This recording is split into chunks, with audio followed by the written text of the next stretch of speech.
Happy Tuesday.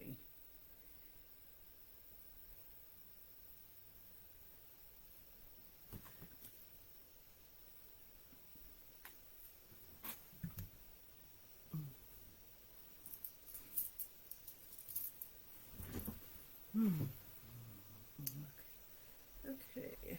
I hope everyone had a good 3-day weekend.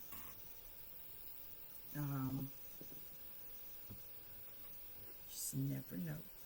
But, so I hope everyone had a good 3-day weekend. And this weekend for us was Special Olympics. And that's what I actually am going to talk about tonight briefly. And the benefits and getting started with the Special Olympics. I think it's an area that we sometimes as parents of special needs kids forget that there is a lane for our children to compete against others with the same, I guess, needs, intellectual disabilities, those different things. So that's what I want to talk about is, the benefits from that. So when it comes to the Special Olympics for us, one of the things when Kendall was younger, of course, I wanted her to participate in some things, and I knew that she would not be able to participate in traditional activities. They just weren't going to work for her. I had to be real with myself and realize they just weren't going to work for her. So in, having that moment of acceptance that, hey, basically the way Julian was playing sports was not going to work the same for Kendall, I then, of course, had to explore what else is available for her. And, I came across information about the Special Olympics.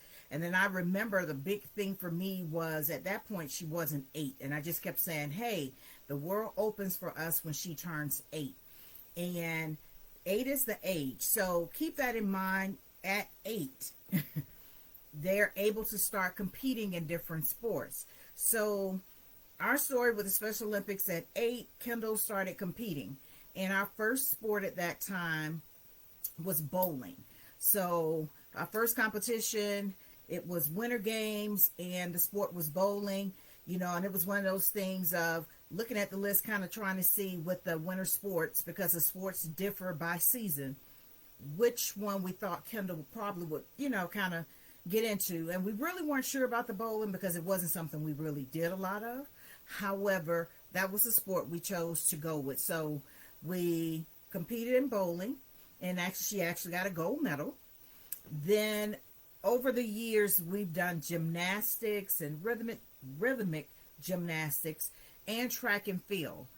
So those are different sports we've done over the years. And then when she was about in 7th grade, we moved to soccer. And the move to soccer is where we've kind of stayed when it comes to the summer sports. So right now, Kendall only competes with one season, and that's, what's considered to be summer sports. So that's the sport that runs from what would be equivalent to February until, we competed in May. And then there's another season that starts, the fall set of sports will start. And if we wanted to, we could go and participate as well with the fall sports. So right now, we typically only do the one with the summer, but who's to say maybe we'll look into something, looking at a second sport. So it's definitely something to think about. And here's what you need to consider. 8 years old, that's the number. 8. Turning 8 years old, they're able to start competing depending on the season and join a sport.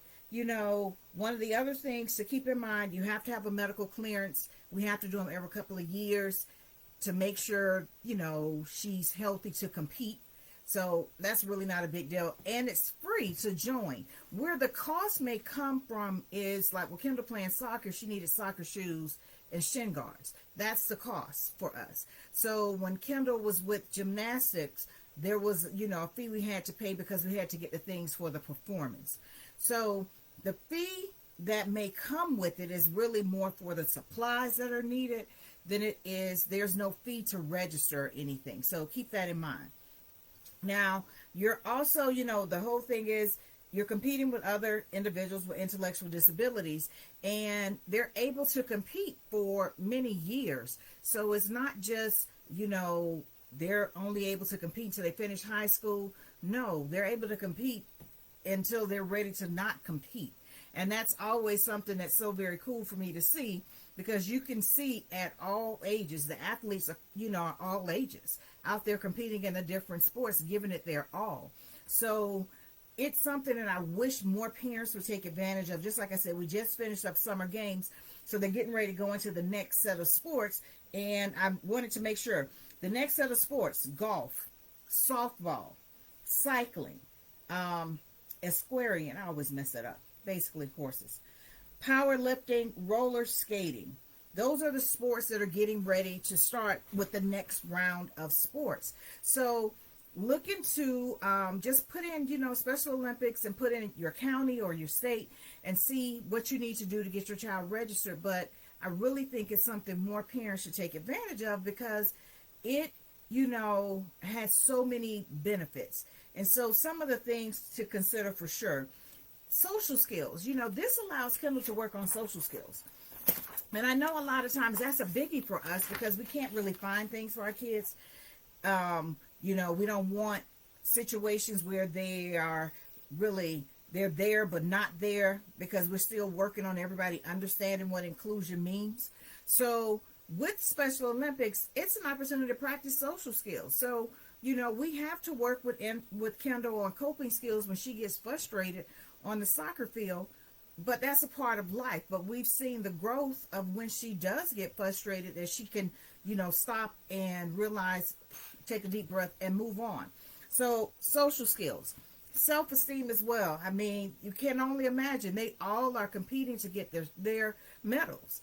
And one of the things for Kendall's senior pictures, we took a picture with her with all of her medals, and I'll post it later.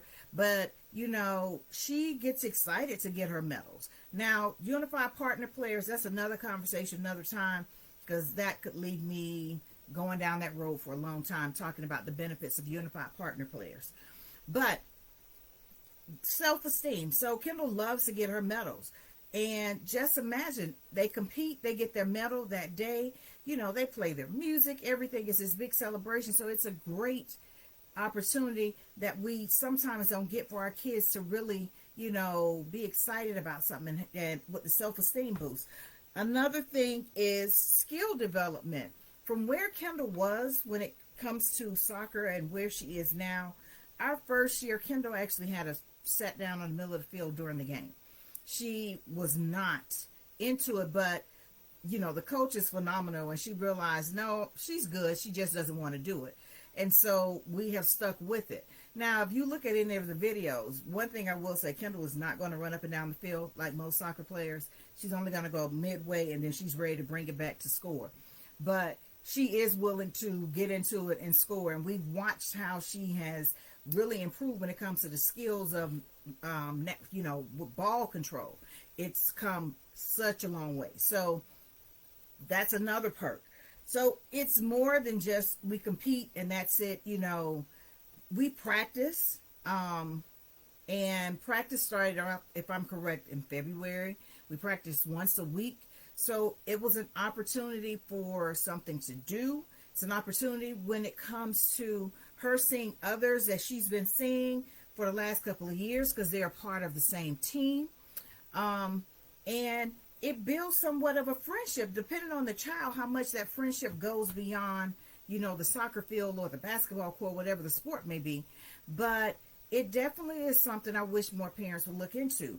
And then the perk for the parents. This is the part I don't think parents realize, that the parents in the group are a great resource of information. I can't stress that enough. A lot of the things that, when I was trying to really kind of figure some things out with Kendall, it was other parents in the group that kind of let me know what I needed to do and how I needed to go about taking care of things.